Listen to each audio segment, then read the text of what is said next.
Good morning, Chris Ohl, Wake Forest School of Medicine, Infectious Diseases, here with another COVID update. So 2 years now, roughly 2 years. It's because we're into February. And right around the end of February, if you want a little bit of PTSD, is when, in the beginning of March is when we got into all the lockdowns and shutdowns. So if you think back to those days and you think about what we're dealing with now, even though Omicron can seem disruptive, and Omicron can seem annoying, we're a lot better off than we were 2 years ago.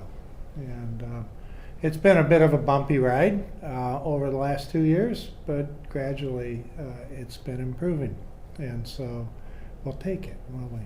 This morning, our thoughts are with our firefighters, first responders, and all of those who've been affected by the evacuation order. For those of you who are outside of our immediate area, we've had a fertilizer plant fire up on the north side. And because of concerns about safety for the people battling the fire, it's largely just being allowed to extinguish itself. So it's gone on longer than we like. A lot of people who haven't been able to get back to their homes. And that's been more disruptive than COVID here, actually, for those people in that area. How are we doing COVID-wise in North Carolina? Since we talked last week and a half ago or so about the hitting peak and that things would be coming down, sure enough, they are. And particularly in the northeast portions of the U.S., so they got COVID Omicron first, and then so they're going down faster. They're a little bit further along. We're about a week behind them, probably, if you want to watch them and see how we might be in a week or so, a way to predict. Other areas that are starting to improve, central Georgia, some parts of the Midwest who got it earlier. But here in North Carolina, just to give you some perspective, this morning we were 147 per 100,000 per day here in Forsyth County. And that would be the same in Mecklenburg County, actually. I think they're 145. So. And then in Wake County in the 170s. So that's roughly half of what it was per 100,000 per day 2 weeks ago. So if you follow the curve, we came up quick, peaked up, and we're about halfway down the other side. So the question's going to be is what the bottom part of that decline in that peak is going to look like. Will it shoulder out some? Probably a little bit, I think. Particularly in our younger groups, particularly in the younger 18, but it'll still keep coming down. So that's good, and we'll see in the next month what that might mean as far as restrictions. You know, I get all these emails all the time about people saying, you know, when are we going to release all these restrictions? And you know, actually. For here, in our area around here, and I know other areas it's been a little bit different, either more relaxed or more strict, but here in North Carolina, we really haven't had a lot of restrictions. I mean, all our kids have been in school. There hasn't been any virtual learning. We've actually cut our quarantine down and our isolation time down in half to just 5 days. And largely we're still wanting people to mask up, but that's about it. So, you know, kids' basketball games are going on. Senior groups are getting together for their community activities. So people are, for the large amount during Omicron, have been able to do what they want. But that doesn't mean it hasn't been disruptive. If you're a parent and your kids have been told, hey, you were close contact at school during lunch, they weren't wearing their masks during lunch, so thus you have to quarantine for 5 days. Or you get COVID and you have to isolate for 5 days and you can't go to class, or you have to can't go to work and you want to get that project done. it's disruptive, and it's particularly disruptive for families. I think, just judging by the phone calls I get and the emails I get, the most disruption actually has been for parents of kids who have children in daycare, so preschool. And so a lot of daycares are still maybe over quarantining and isolating. It's a little bit hard to know where to draw the line about who was exposed and who's not in a class of 2-year-olds who maybe aren't wearing their masks so well and who spend a lot of time socializing back and forth with all their 2-year-old friends. So, but so a lot of daycares just can't do that, and so they end up having to shut down a whole class. Or you get so many teacher absences that they can't staff the daycare adequately, and thus have to close some classes. And getting staffing in daycare was hard even before COVID. So if you are dropping your son or daughter off in daycare this week, take some extra time to tell your daycare providers thanks for hanging in there. And how much you really appreciate them, because they've been through a long haul. And so that's a little bit about how disruptions are going. As our case numbers get better, the number of disruptions will become less, and that's good news. One area where we're still having cluster outbreaks, and it's actually frankly still dangerous, is in long-term care facilities, so nursing homes and some other congregate facilities. What's a congregate facility is where people congregate, and so prisons and areas such as this. And so they tend to get, when they get their outbreaks with Omicron, because Omicron's so contagious, it spreads very quickly. In the nursing home situation, a lot of it is still coming from staff who have breakthrough infections. And so I won't go into the details about what these facilities are doing, but it involves a lot of testing for staff and for residents in these facilities to try to extinguish these outbreaks when they occur. These kind of outbreaks will continue to occur with Omicron. Well after our surge of Omicron is over.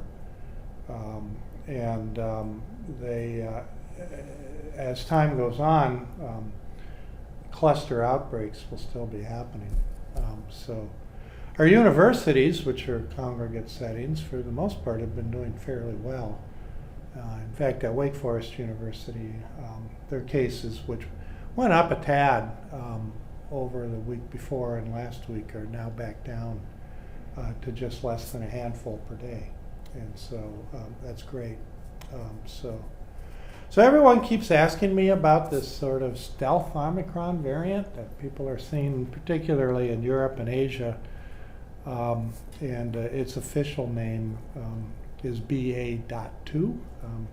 And so it's basically an Omicron that added on a few other different mutations, and has been kind of slowly, in a smoldering sort of way, taking over, particularly in Denmark and Europe, and then in certain areas in India, particularly in Central and North India. Why is it taking over from the parent Omicron variant? Is because it's a little bit more contagious. And so if you're looking at, a viral war, sort of a supervillain Marvel comic thing, then the one that's a little bit more contagious is going to win out eventually and overtake the other one. Is it really, though, significantly more contagious so that we need to worry about it? Probably not. Omicron by itself is contagious enough. So if you add on just a bit more contagiousness, is it really going to make a difference? Probably not. Most of us get exposed and infected in fairly close and household contacts, or amongst social gatherings and groups and friends, or close close settings at work. So that little bit of extra contagious, I don't think is going to really add much. And it certainly doesn't seem to be any more mean. Otherwise, it just behaves like it's mom and dad. So like father, like son, like daughter, like mother. So I'm not too concerned about it. We'll continue to keep an eye on it, but this one I'm not too concerned about.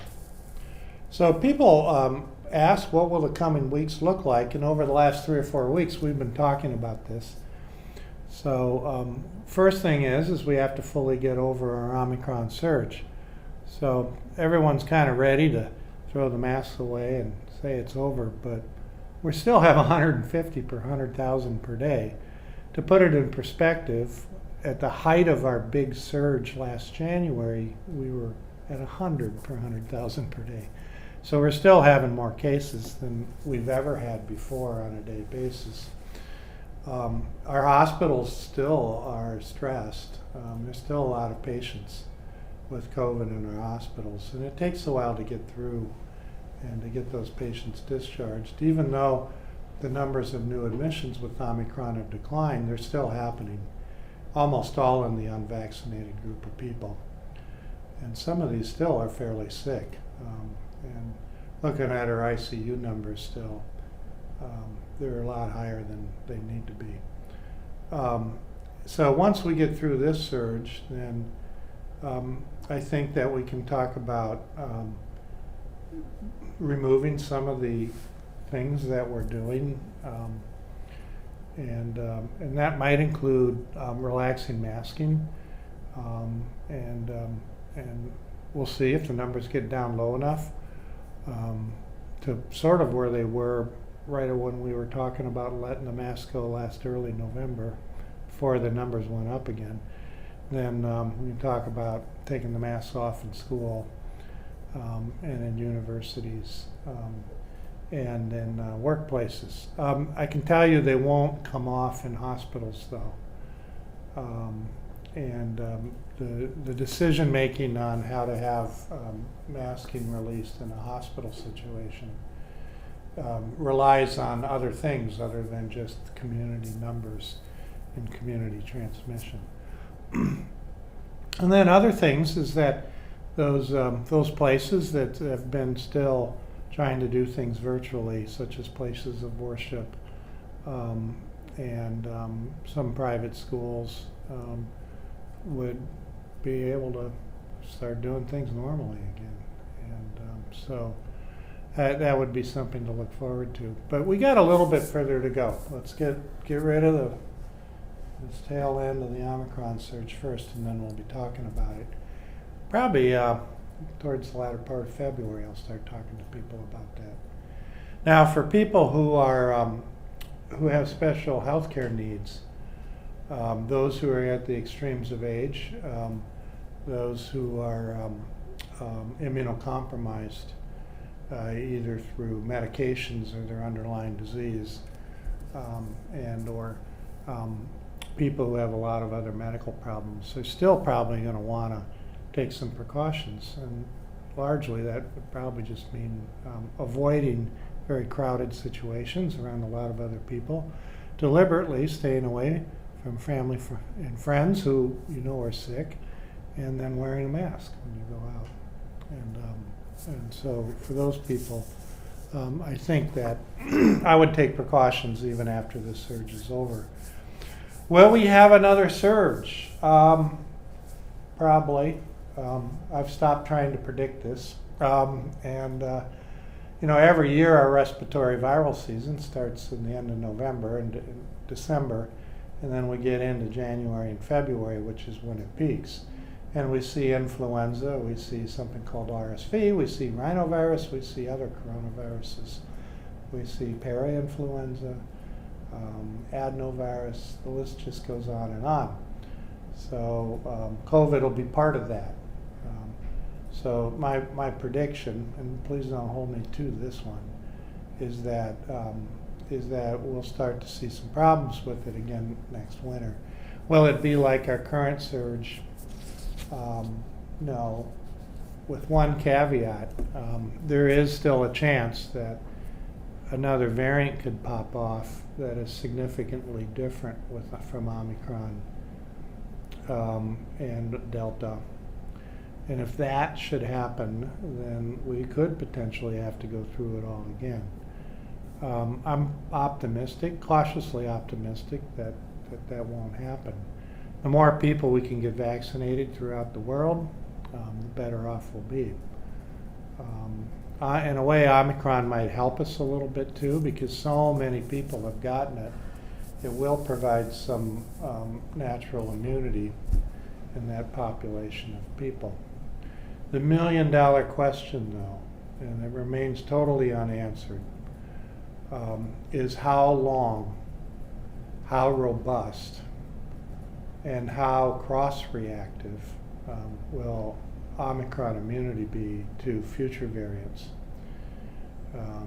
If the answer is that it's strong and it's robust and it's long-lasting, either from 3 shots of vaccination or from getting the infection, then it's going to be, we're going to have a pretty nice spring and summer and fall. But if it's not robust, and that if that immunity wanes, then we're likely going to be talking about having a booster shot before the winter. So way too early to be able to predict this with any kind of certainty. What booster will it be? Will it be the booster that we've been using, or the booster that we've been using for the 3-shot series, or will it be a booster vaccine that is more variant specific, such as Omicron specific, or even more to a future variant? That we'll have to find out. But we get our flu shot every year to beef up our immunity and to try to keep ahead of an ever-changing flu virus. Could be we'll be doing the same thing with Omicron. But I think our days of boosting every 3 or 4 months are over. But I could see a yearly seasonal booster out there for us. A few things about vaccine. Some stuff. So Pfizer submitted its vaccine data for the 6-month to 5-year-old group this week, and so a little bit of background on this, and I'll warn you, it's going to get to be a little bit confusing because it's a little different than than the data that we saw for adults and for adolescents and for school-age kids. And how is it different that the clinical trials of the vaccine between the ages of 6 months and 5 years showed differences between the 6-month to 2-year-old group and between the 2-year-old and the 5-year-old group.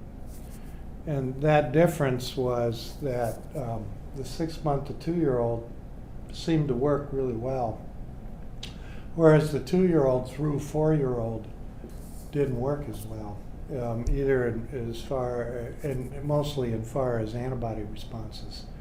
Because now this was all pre-Omicron, these trials, so it was done last fall, so largely it was Delta that was circulating. The vaccine is a lot less of a dosage. Obviously, for little kids, you use less stuff. It kind of makes sense. So the amount of antigen, or the amount of messenger RNA that makes the antigen in the vaccine is 1/10 of that of the adult dose and 1/3 of the 5 to 12-year-old dose. So it's a lot less. And so that might account for some of the problem with the 6-month, or from the 2-year-old to 5-year-old edge. The other thing is that it looks like that providing a 3rd dose after those 2 shots for the 2-year-old through 4-year-old group should bring them up to what it would be for efficacy for adults and kids. I want to really emphasize that the problem with this is not safety. It's not that there was a problem with the vaccine as far as kids getting sick or having safety problems. It's just that the antibody response wasn't as good as we would like from the 2-year-old through 4-year-old. So why then did Pfizer submit their application for reauthorization now, right before the 3rd dose has been given? And the reason is because during Omicron, we've had more kids getting COVID. And we've had more younger kids in that 6-month to 5-year-old group getting COVID. While most of these kids do great, they either have no symptoms or they have a runny nose. And as most parents know in that age group, runny noses are pretty common throughout the year. And so most kids do fine. But there has been a small number of kids in that age group, and I mean small, that have needed to be hospitalized, a small number of deaths. And then a few people have gotten the inflammatory response syndrome. And something that we haven't talked about here much, but some of these kids have gone on to get type 1 diabetes. And type 1 diabetes can occur after several different viruses, actually. So Omicron just added to the list. But if you have so many kids getting infected, then that means more kids. If just a small proportion of that large number get infected, it's still a number higher than what we would like to see. So the FDA said, Pfizer, submit now. We want to see the data. Let's get going on it, and then when the 3rd dose data comes in, then we'll provide that 3rd dose then. But it's going to create some confusion for parents in that age group, and so, I'm reading in the newspaper this morning that a lot of parents are saying, well, I'll take a look at the data and this and that, but I don't know who to trust. I'm telling you that I would trust people like me, other infectious disease doctors, pediatric infectious disease doctors. Here at Wake Forest Baptist, or Atrium Health Wake Forest Baptist, we have one of the largest pediatric infectious diseases sections in the country. And people in very prominent positions, including Kathy Paling, who's on the ACIP down at the CDC, and John Abramson, who's on the WHO's Vaccine Advisory Group out of Geneva. And these are all people I know and are good friends of mine, and I trust them. And so we'll look at the data, and we'll interpret the data, and then we'll let you know. It's an age group that if could be vaccinated would be very helpful, just in terms of not having your small child get sick, because no one wants their children to be sick, but also in helping avoid disruption and helping avoid those small numbers of complications that could occur. So that's where we're at with the vaccine under 5, and that's why it's going to seem a little bit confusing. I would suspect that it won't be ready until March. Now, Moderna has clinical trials of their vaccine also on the young kids, they're submitting more data. So there's that option that might be coming out too. Another new vaccine that you've probably heard about some this week is a vaccine made by Novavax. This vaccine is one that actually had gone through, and the clinical trials were finished last summer, but the company was waiting to see here in the United States whether there'd be a need for that vaccine. Because if you remember last summer, we were talking about it, we were over it. So, but they did put it into production in India and in a plant in Europe. This vaccine by Novavax is different than the messenger RNA vaccines. How is it different? It doesn't have the messenger RNA component. You remember the messenger RNA in these vaccines, once it enters your cell, makes the protein that the antibody causes immunity to COVID. So this one instead is a little, what we call a nanoparticle, nano meaning really little. That nanoparticle gets taken up with the cell and expressed on the cell. And then the antibody response happens to that spike protein. So it doesn't have that messenger RNA component. There's an adjuvant in this vaccine which stimulates the immune system. So the T cells and B cells say, hey, I'm all revved up, need something to do, and then it sees that spike protein being expressed and it makes antibodies to it better. So in the trials of that vaccine, it was 90-some% effective, and that included against Delta. How protective is it against Omicron? We don't really know, because there hasn't been enough use of the vaccine yet with Omicron around to measure it. The vaccine is a 2-dose series, just like the messenger RNA. So that kind of technology, by the way, of getting the protein in there with an adjuvant is the same way we immunize for hepatitis B. It's the same way we do for papillomavirus. And it's the same type of for some of our flu vaccines. So it's a technology that's been around for a while, that we've been given to people for a while. So there is some hope for us in public health that people who are just not into a messenger RNA vaccine for whatever reason, even though they're safe and effective, might be more accepting of a vaccine that's made with conventional, usual technology. One can only hope that we'll get more people vaccinated with this one. But I will say, any additions to our toolkit of vaccines is welcome by me if they're effective and safe. And efficacy of 90% against Delta, that's pretty darn good. We'll see against Omicron. Wouldn't surprise me that a third dose isn't required, just like we needed with the 2 messenger RNA vaccines by Moderna and Pfizer. I would suspect that's what will happen with it. So that's gone to the FDA, and so they'll be looking at that one too. So stand by for Novavax's vaccine. A little bit about testing. We talked about the last 2 weeks that if you need a test for COVID, got the sniffles, got exposed, you're going on a family gathering, going to go to a wedding, going to go to a funeral, you want to get tested before you go, then the place to go is Atrium Health Wake Forest Baptist Testing Centers.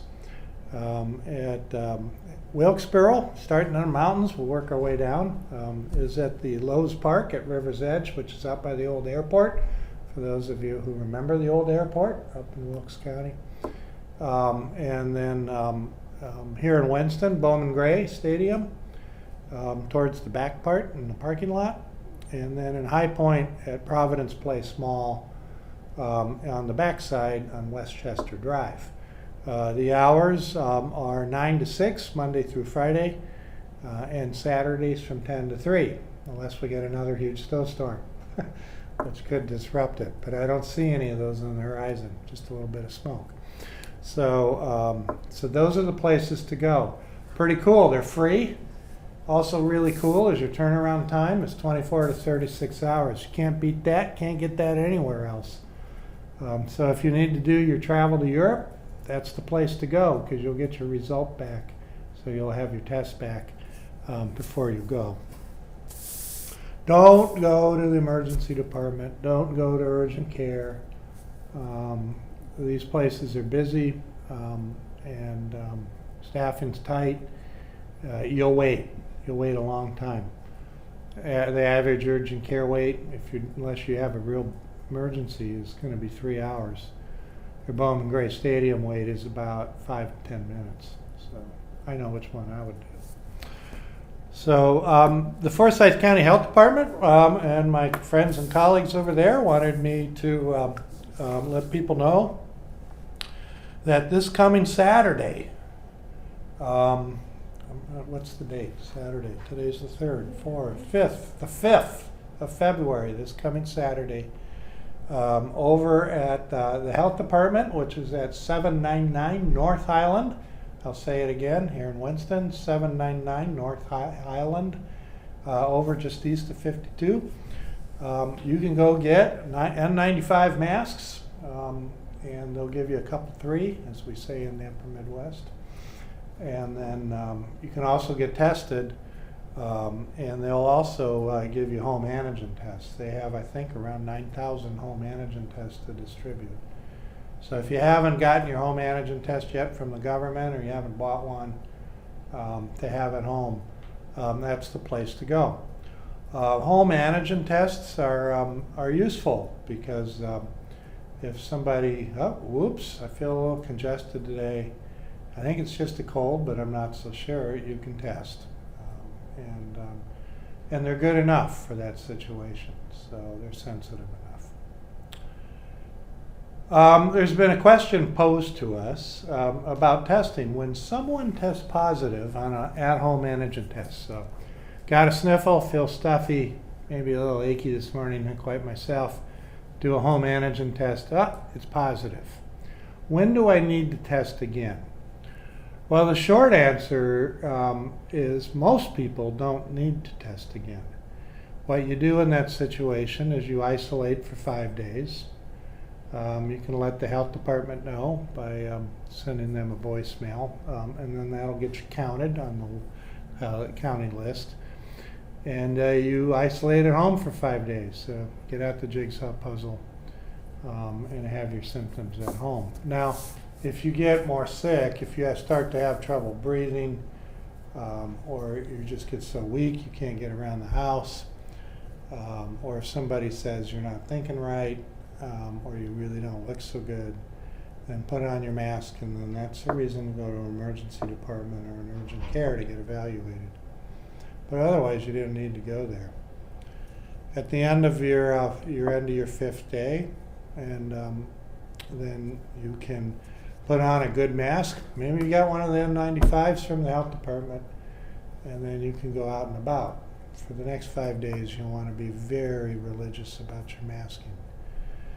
But you don't really need to retest because it's not all that informative or helpful for you.